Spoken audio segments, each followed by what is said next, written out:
The rain battered the 20-foot windows of my Seattle loft, but I only heard the voicemail playing on speaker. It was my father, James. "No, hello. Just a barked demand. Sophia, stop playing games. Tyler needs those vector files for his pitch deck. Investors are waiting. Send them. Now." I stared at the phone, sipping my espresso. He didn't know I'd moved states 6 months ago. He didn't know I ran a 6-figure agency. He only knew his golden child needed a logo, and I was the help. The audacity wasn't hurtful anymore. It was breathtaking. Drop a comment and let me know where you're listening from and what time it is for you right now. I'd love to know who's part of our community. To understand why I didn't flinch at that voicemail, you have to understand the architecture of my family. I wasn't just the black sheep. I was the glass child. You look right through glass to see the view behind it. For my parents, James and Rachel, the view was always Tyler. Tyler was 26, a self-proclaimed visionary. In our household, being a visionary meant being unemployed with expensive taste. He had ideas, thousands of them. An Uber for dog walkers. A cryptocurrency based on carbon credits.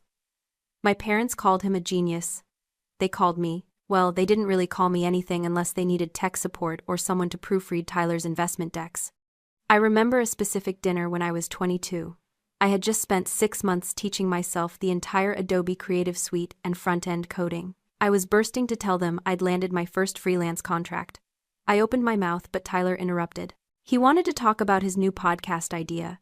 It was going to revolutionize the wellness industry. My father's eyes, which had been glazed over while I was clearing my throat, suddenly lit up. He leaned in.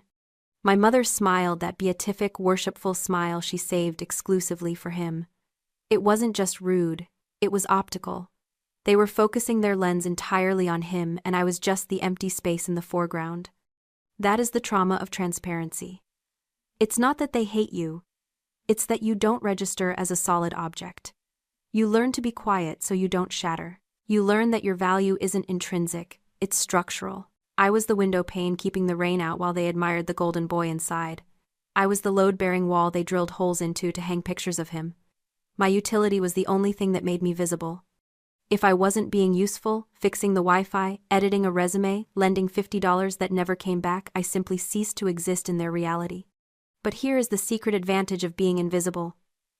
Nobody watches what you're building. While my parents remortgaged their souls to fund Tyler's networking trips to Bali trips that resulted in 0 business plans and a lot of sunburn, I was in the attic. I wasn't just playing on my computer. I was studying the market. I was learning the psychology of branding. I was analyzing why businesses failed so I could ensure mine wouldn't. I treated my neglect like a masterclass in independence. They thought I was withdrawn. I wasn't withdrawn. I was in development. I realized early on that love in that house was a finite resource and Tyler had a monopoly, so I stopped trying to acquire it.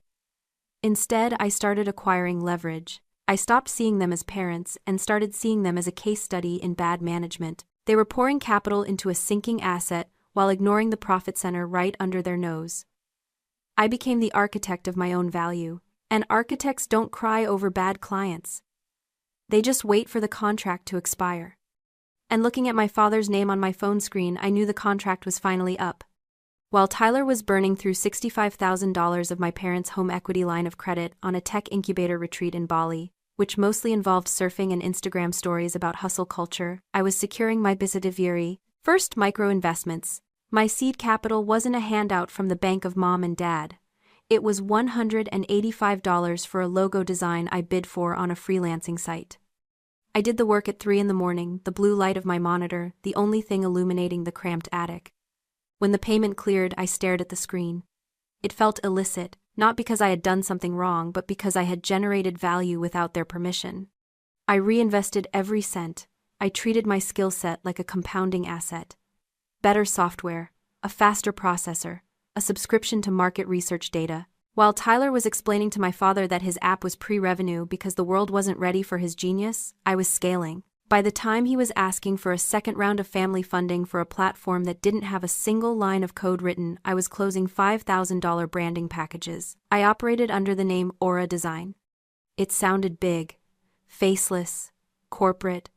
Nobody knew the CEO was the 24-year-old girl eating ramen in her parents' attic so she could save for a server rack. Then came the whale, A Fortune 500 tech firm needed a complete UI overhaul. I pitched against agencies with glass offices and espresso machines. I didn't have overhead. I had hunger. I presented a strategy so tight it left no room for argument. When the retainer contract landed in my inbox, $15,000 a month renewable, I didn't call my mother. I didn't pop champagne with my father. I knew better. In their economy, my success would simply be viewed as a reserve fund for Tyler. My profit margins would be seized to cover his losses. So, I made a strategic withdrawal. I used the first month's retainer to sign the lease on this loft in Seattle. 3,000 square feet of industrial concrete, rain-gray light, and silence. I moved my things out in a rental van while my parents were attending one of Tyler's launch parties for a website that crashed 10 minutes after going live. They didn't notice I was gone for 3 days. When my mother finally called, it wasn't to ask where I was. It was to ask if I had seen Tyler's Forbes interview, a paid placement, of course. She didn't ask about my address. She didn't ask about my job. She assumed I was scraping by, just another starving artist failing to launch. I let her believe it. I realized that my anonymity was my greatest asset. I wasn't hiding.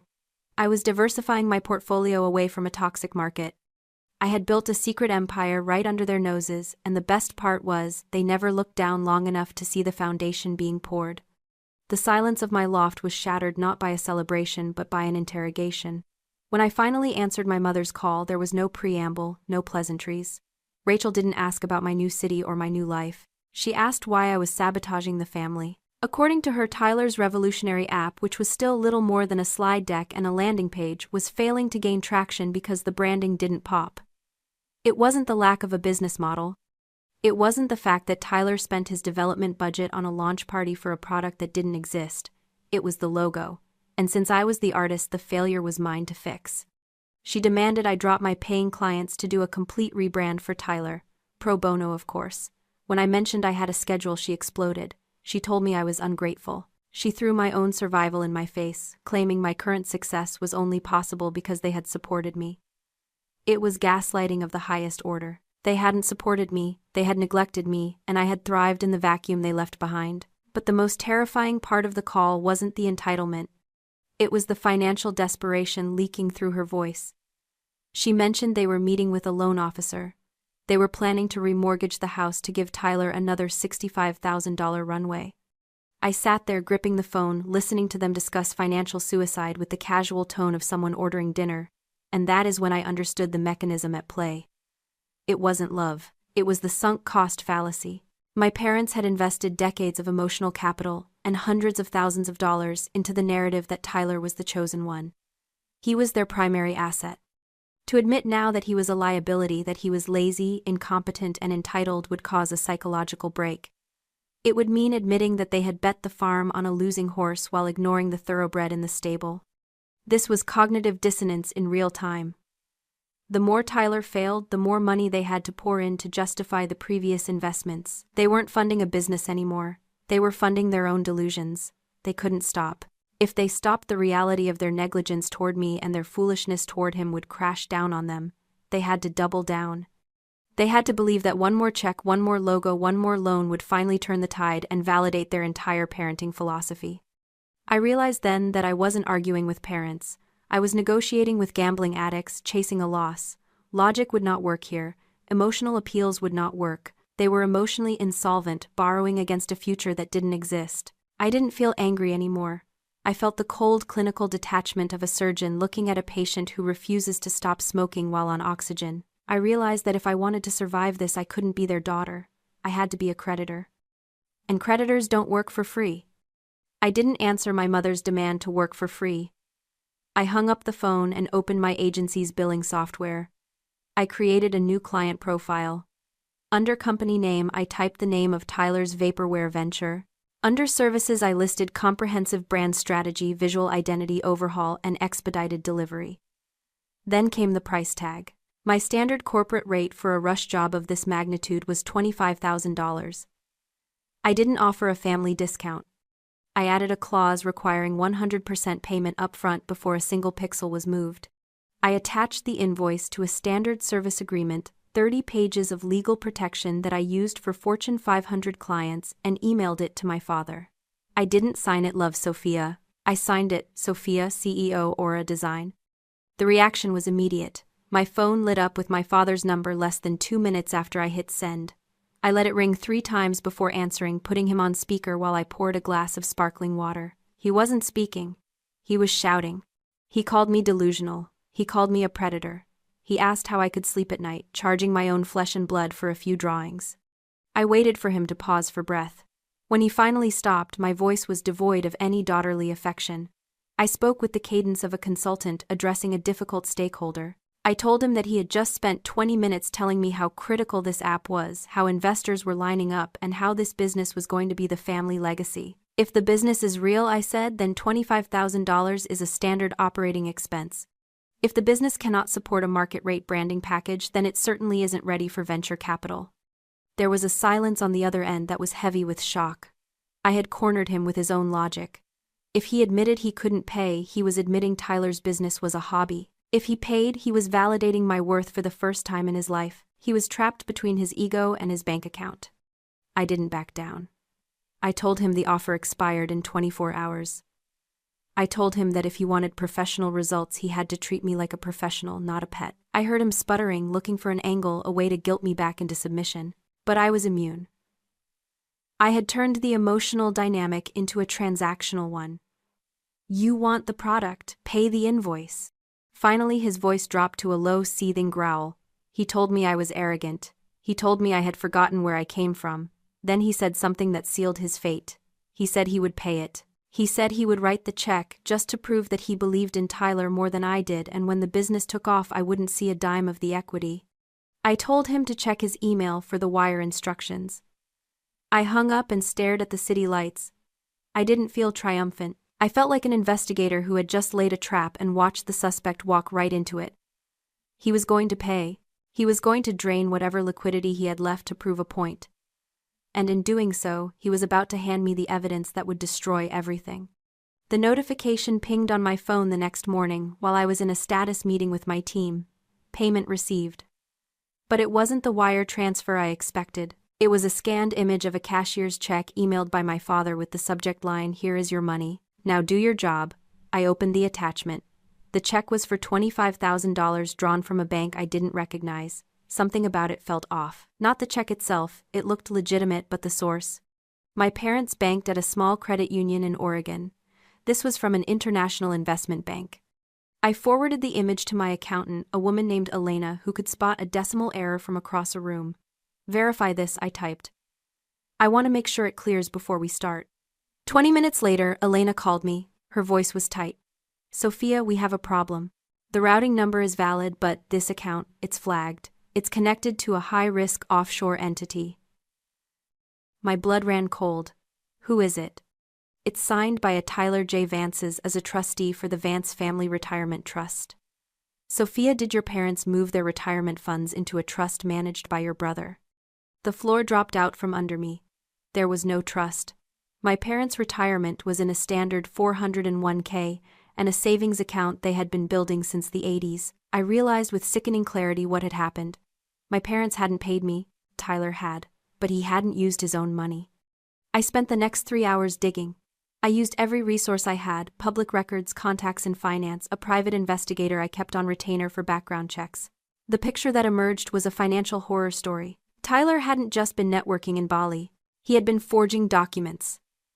6 months ago, he had convinced my parents to sign what they thought were incorporation papers for his startup. In reality, they had signed power of attorney over their financial assets.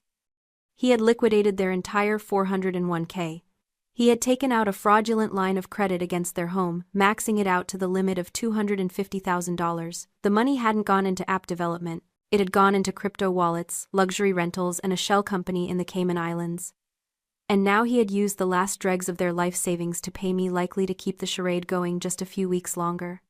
The final piece of the puzzle arrived via an alert from my PI. A flight manifest. Tyler Vance had boarded a one-way flight to Bali 3 hours ago. He was gone. He had drained them dry, paid me my hush money with their own stolen funds, and fled the country. I stared at the evidence spread across my screens.